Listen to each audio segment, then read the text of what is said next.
everyone. My name is Virginia Dwan, also known as Mandarin Mama. I host a podcast called the Noona Army Podcast, which discusses the particular challenges and aspects of being a middle-aged BTS fan. Today, I have a special guest named Chris Wong. I've known him since 1995. Right? Something like that. 90. Yeah. Yeah. Some ridiculous number. Wow. And I met him my freshman year at UCLA. And he's a film composer, and I'll let him tell you more about himself. Okay. So I'm Chris Wong. I write music for films. I live in Los Angeles, but because of the people that I met right out of college, I write music mostly for films that come out in Vietnam. I work with a lot of Vietnamese directors. They're very, very cool. Tell them about your record-breaking movie. Oh, okay. So, well, we had a film that just came out called Mat Biek. I guess that loosely translates to Dreamy Eyes, but it's based on a famous novel in Vietnam, and I think last time I checked, it was the second highest grossing film of all time in that country. I don't know if we got to number one yet or not, but slackers. Pretty, yeah. So it did pretty well. It's fair to call it a cultural phenomenon over there. It broke like the opening weekend record and those things, so we're very happy with how that film's So tell them how long you've been in the industry. Oh gosh, I don't know. I mean, about 20 years. Something. I think I started doing my first short films like around 2002 or so. Okay. So Chris knows his stuff. Okay. So today, normally when I have guest reactors, it's to get them to like BTS. But today, because we have the rare opportunity to have like an actual expert in music, like his job is to like write film scores. So he knows his shit, okay? I am more interested in showing him the breadth and scope of BTS's music. So don't at me in the comments that I didn't show him lyrics or like dancing, because yes, that's interesting and that's great, but we have the rare opportunity for an actual expert in music. And like, now that I've set you up, better do your job, Chris. Okay. But like to listen to the music and kind of examine it that way. So I'm showing not necessarily the most popular BTS songs, but like to show their range, and I'm interested in what Chris's thoughts are, musically speaking. And then if he wants to actually also look at lyrics to see if it matches up, okay? So the first song we're gonna do today is one of my top 10 BTS songs called House of Cards. I'm not going to show him the live version. Again, I know everyone loves the live version, but I'm more interested in him examining the musicality of it and then see if it matches up with the lyrics or whatever. All right, so, and we might stop depending on whether Chris wants to or not, all right? So, maybe I should turn up the volume. That would be useful. You guys, I've done this for a while and yet still I suck at it. All right, so this is actually, House of Cards is probably mid-oeuvre. So like in their era of, so like how many years have they been? They've been like three or 4 years. It's during their most beautiful moment in life. You know, like the Wong Kar-wai film? Okay. Okay, so it's kind of the same idea. Same Chinese words, actually. And so this only features their vocal line. So there's no rap. It is just their vocal line. Okay. And it's probably not what you... I don't know if I made you listen to this like 2 years ago. I'm not familiar with the name of the song, so probably not. Okay. But, yeah. Okay. All right, so this is in my top 10. So you better like it or our friendship is over. Okay. Let's do this. All right, here we go.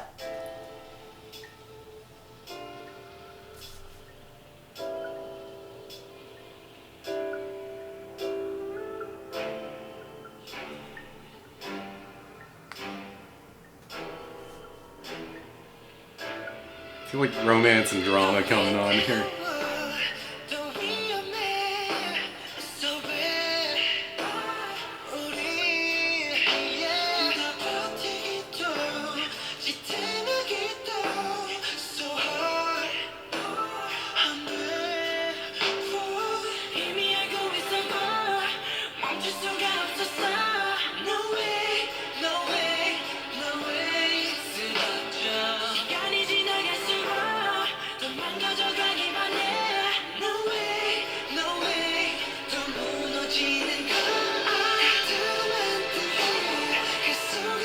Cool. Like the thing that stuck out to me in the beginning actually was like I could feel that romance, that sex coming in right away. But then I think there is that kind of cello line that just very simple kind of cello thing coming in, and that was for me that was unusual. I thought that was kind of cool. It kind of like heightens the drama. Yeah.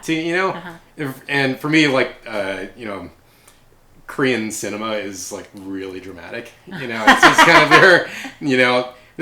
I don't mean that like in a good or bad way, but it's just like that's kind of a stylistically like some of the things they like to do in their storytelling. So cool. Let's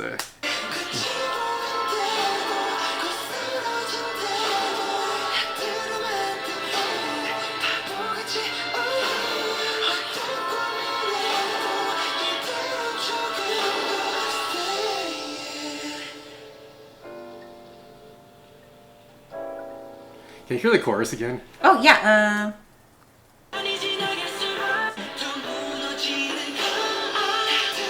This part?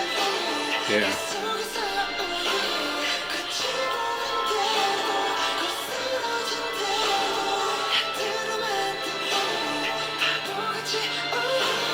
There's something that really unique about the snare drum to me also. It's big like you would expect in this kind of a song, but it sounds heavy too. I don't know. There's like, again, it's like this very heightened sense of drama that I get out of this.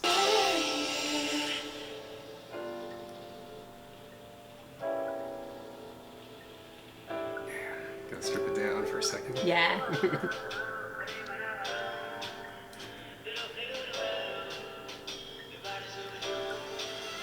Wait, is it swinging now? The hi-hat's swinging? Yeah.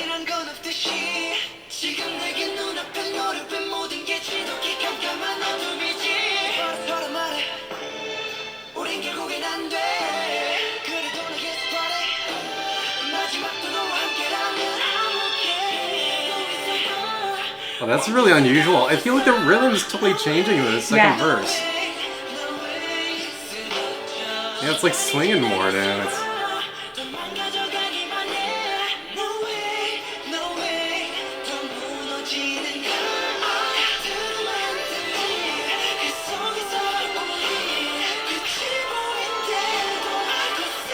You feel that backbeat? I wish I could see the music video to this. I want to see what like they're doing on those bits. Sadly, it's a B-side. Oh, okay. Yeah.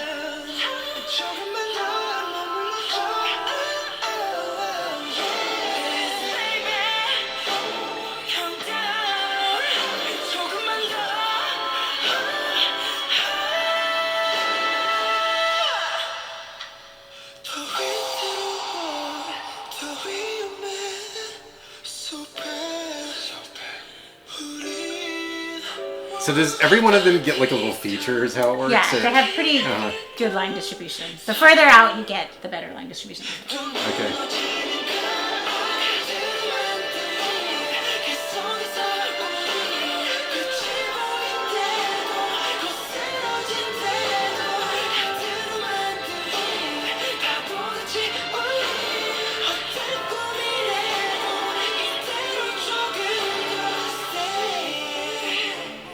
Back up a few seconds. Yeah, that high violin. It's not. Yeah. To the beginning of that like chorus or whatever. Here.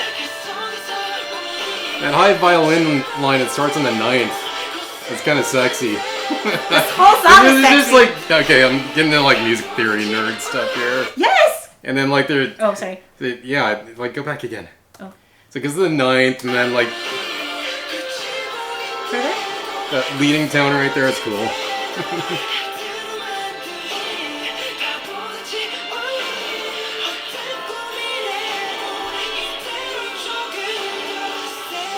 Do you hear